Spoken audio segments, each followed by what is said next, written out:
There are many problems with the personnel in Coach Ten Hag's hands. Players who are physically strong are not smart enough, and smart players are extremely weak in competition. Christian Eriksen cannot make Ten Hag feel secure anymore.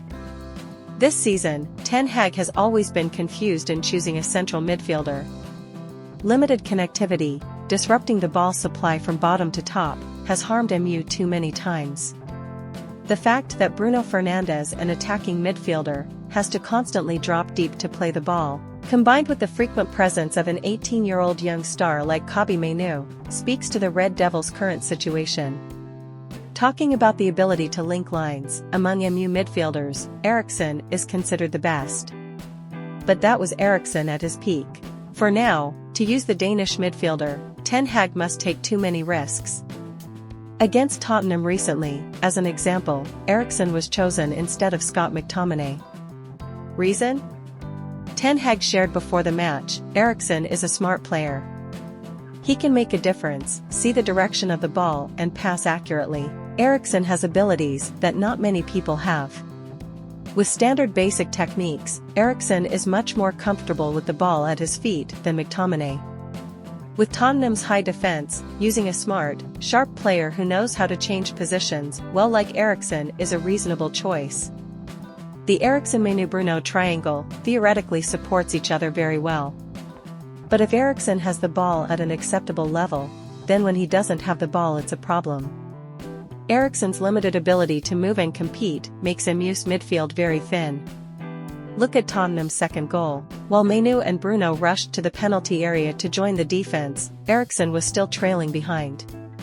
When he arrived, he no longer had the strength to recognize Bentancur's direction of movement, and everyone knew the consequences.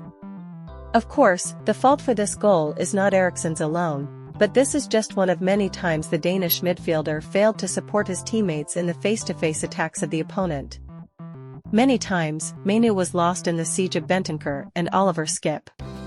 Does Ten Hag know about Eriksen's limitations?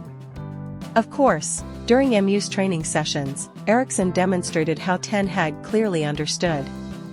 But basically Ten Hag has no better choice.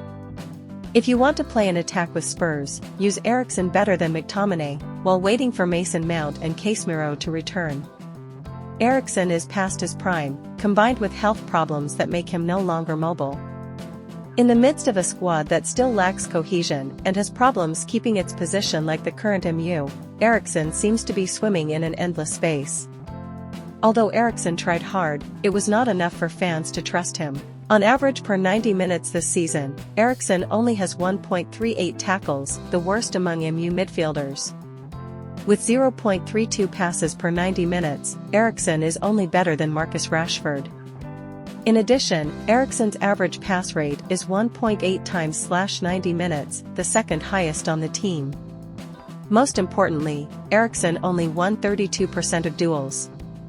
Eriksen is truly an artist in the MU midfield. The problem is that MU lacks enough bodyguards to protect these talented legs and keeps throwing Eriksen into unequal confrontations. From a perfect player, Eriksen is now becoming a burden for the Red Devils.